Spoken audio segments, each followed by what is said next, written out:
Jesus loves our daily Bible school.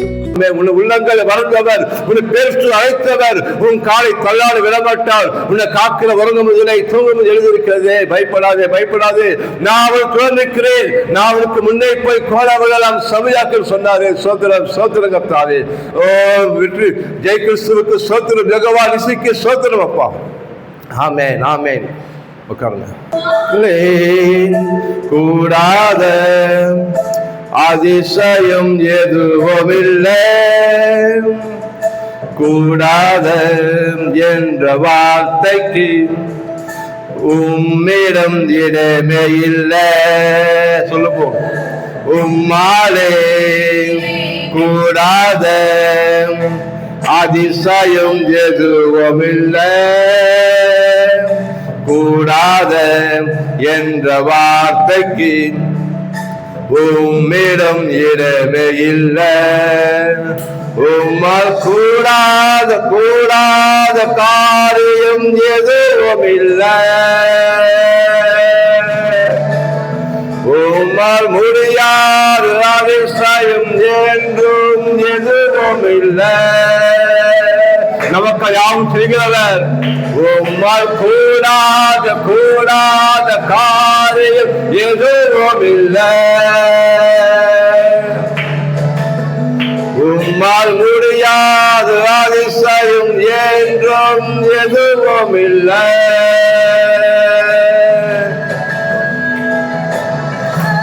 உம்மால் கூடமானவரே, நான் விசுவாசிக்கிறோம் தேவனால கூடாத காரியம் ஒன்றுமில்லை என்று. அவரை இருக்கைக்கு அப்பாற்பட்ட அதிசயம் இன்றும் செய்கிறார். இந்த வாழ்க்கை இன்றும் அற்புதங்கள் செய்வார், அதிசயங்கள் செய்வார் அவர். சூரியனை அன்று நிறுத்தி பகலை நீடிக்க செய்தி,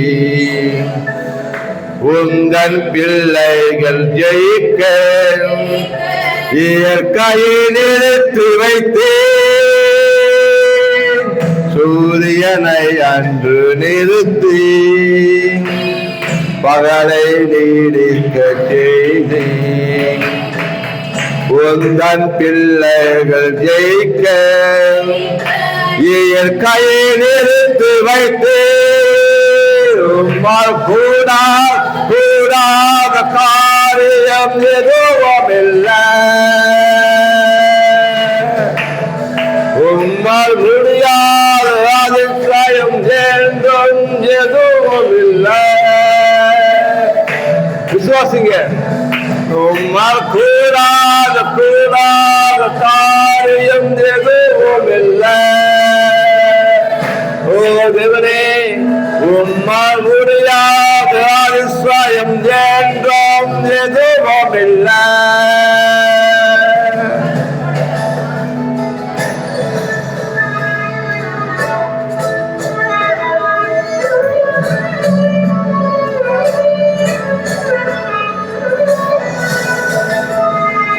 நன்றி அப்பா. நீங்க எல்லாரும் சொல்லணும், இயேசுவே உம்மால கூடும் சொல்லுங்க. இயேசுவே உம்மால கூடும், அவளால கூடும். நீ விசுவாசிக்கிறையா? அவளால கூடும் என்று அப்ப சொல்லு. ஆண்டவரே உம்மால கூடும், விசுவாசத்து வந்திருக்கப்பா. வீணின் வாயிலை காசை தோன்ற செய்திரேசா, இன்றும் என்னும் பலத்த கிரியைகள் தொடரட்டுமே. மீனின் வாயிலை காசை தோன்ற செய்திரேசா, இன்றும் என்னும் பலத்த கிரியைகள் தொடரட்டுமே. உம்மால் கூடாத கூடாத காரியம் எதுவும் இல்லை, உம்மால் முடியாத அதிசயம் என்றும் எதுவும் இல்லை. ஆண்டவரே பாடுபடும், இயேசுவே பாடுபடும். உம்மால் கூடாத கூடாத காரியம் எதுவும் இல்லை, விசுவாசிக்கிறோம் ஆண்டவரே, உம்மால் கூடும், உம்மால் முடியாத அதிசயம் என்றும் எதுவும் இல்லை.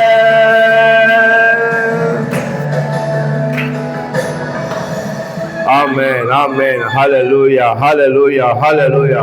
உங்க கரங்களை வைத்து சொல்லுங்க, தேவனா எல்லாம் கூட விசுவாசிக்கிறேன்ப்பா. ரோமர் 6ஆம் அதிகாரம் 1ஆம் வசனம். ஆகையால் என்ன சொல்லுவோம்? கிருபை பெருகும்படிக்கு பாவத்திலே நிலைநிற்கலாம் என்று சொல்லுவோமா? கூடாதே. 2ஆம் வசனம். பாவத்துக்கு மரித்த நாம் இனி அதிலே எப்படி பிழைப்போம்? 3ஆம் வசனம். கிறிஸ்து இயேசுக்குள்ளாக ஞானஸ்தானம் பெற்ற நாம் அனைவரும் அவருடைய மரணத்துக்குள்ளாக ஞானஸ்தானம் பெற்றதை அறியாமல் இருக்கிறீர்களா? 4ஆம் வசனம். மேலும் பிதாவின் மகிமையினாலே கிறிஸ்து மரித்தோரிலிருந்து எழுப்பப்பட்டது போல நாமும் புதிதான ஜீவனுள்ளவர்களாய் நடந்து கொள்ளும்படிக்கு அவருடைய மரணத்திற்குள்ளாகும் ஞானத்திலே கிறிஸ்துவுடனே கூட அடக்கம் பண்ணப்பட்டோம்.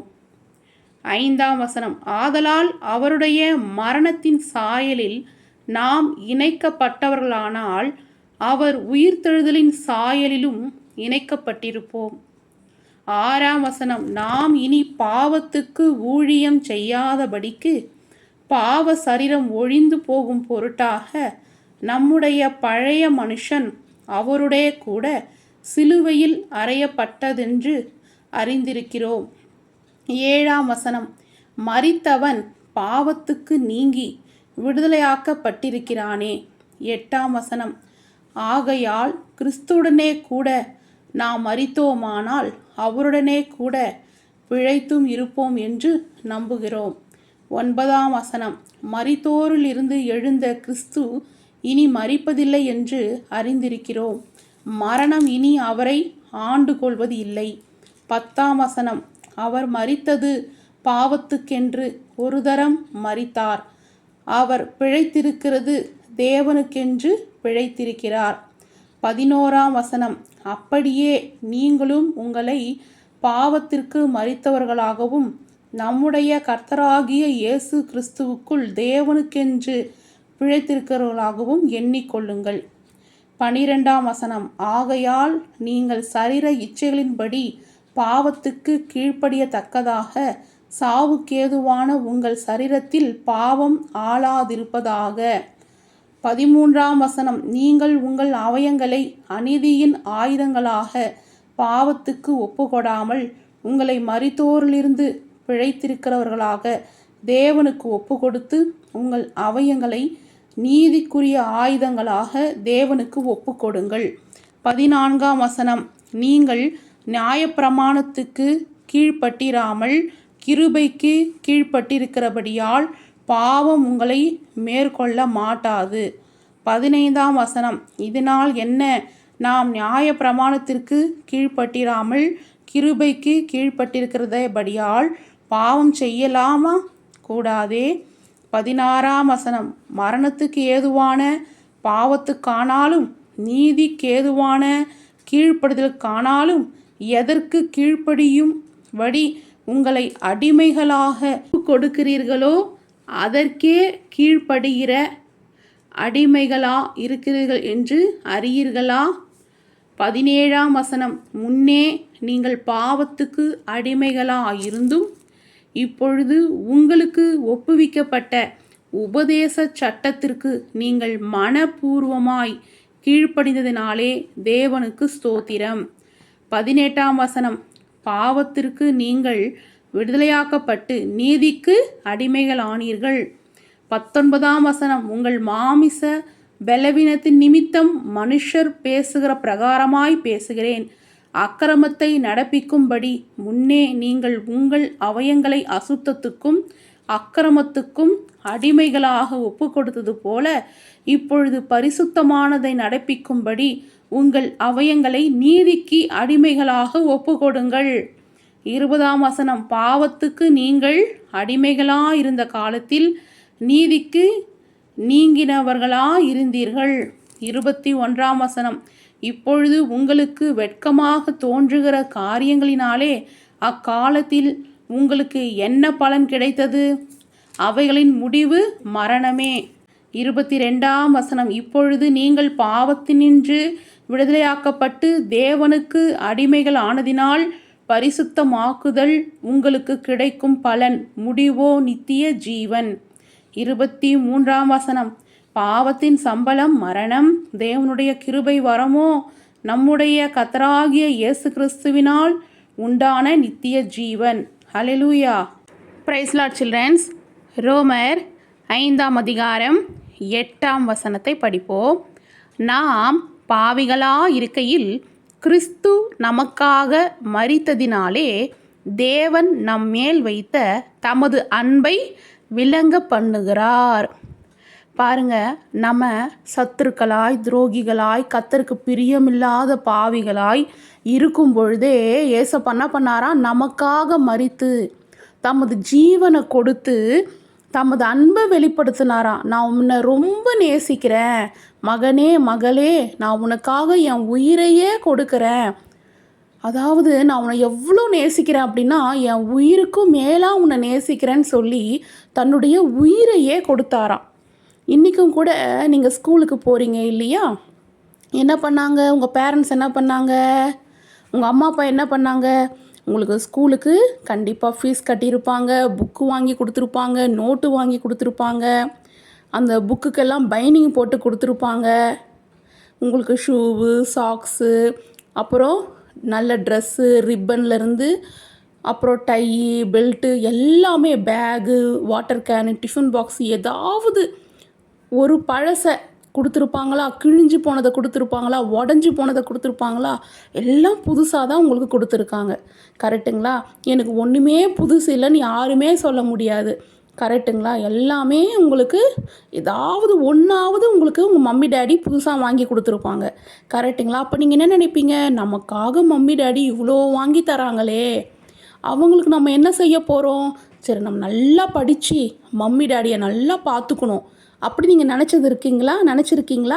கண்டிப்பாக நினச்சிருப்பீங்க. நீங்கள் அதை வாங்கி கொடுக்குற நேரத்தில், கையில் வாங்குகிற நேரத்துலையாவது என்ன பண்ணுவீங்க? மம்மி டாடி நம்ம மேலே எவ்வளோ பாசம் வச்சுருக்காங்க அப்படின்னு நீங்கள் நினச்சிருப்பீங்க. கரெக்டுங்களா? பொல்லாத பேரண்ட்ஸ் அப்படின்னு தான் வேதத்தில் எழுதியிருக்கு. பொல்லாத நீங்களே உங்கள் பிள்ளைகளுக்கு நல்லதை கொடுக்குறீங்களே. உங்கள் பரமபிதா எப்படி நன்மையானதை கொடுக்காமல் இருப்பார்? தன்னுடைய குமாரனையே கொடுத்தாராம். தன்னுடைய குமாரனுடைய ஜீவனையே கொடுத்து தம்முடைய அன்பை காட்டினாராம். அப்படிப்பட்ட தேவனுக்கு நம்ம என்ன செய்ய போகிறோம்? அவருடைய அன்பை பார்த்தாவது ஒவ்வொரு நாளும் சொல்லணும், நான் கர்த்தருக்காக வாழ்வேன். சொல்லுவோமா? கர்த்தருக்காக நான் வாழ்வேன். சொல்லுவோமா? கர்த்தருக்காக நான் வாழ்வேன். சொல்லுவோமா? கர்த்தருக்காக நான் வாழ்வேன். ஆமாம், இது போல் ஒவ்வொரு நாளும் சொல்லணும், கர்த்தருக்காக நான் வாழ்வேன், ஏசப்பா உங்களுக்காக நான் வாழ்வேன் அப்படின்னு ஒரு நாளைக்கு ஒரு தடவையாவது சொல்கிறது மட்டும் இல்லாமல் உங்களுடைய வாழ்க்கையை கர்த்தர் கையில் கொடுங்க. அவருடைய சித்தத்துக்கு நேராக உங்களை ஒப்பு கொடுங்க. ஓகேவா சில்ட்ரன்ஸ்? இப்போ உங்களை கேள்வி கேட்கலாமா? நமக்கு அருளப்பட்ட பரிசுத்த ஆவியினாலே டேஷ் நம்முடைய இருதயங்களில் ஊற்றப்பட்டிருக்கிறது. ஆ, தேவ அன்பு. ஆ, ஆவியின் கனி. இ, ஆவியின் வரம். சரியான விடையை எழுதி அனுப்புங்க. கர்த்தர் உங்களை அளவில்லாமல் ஆசீர்வதிப்பார்.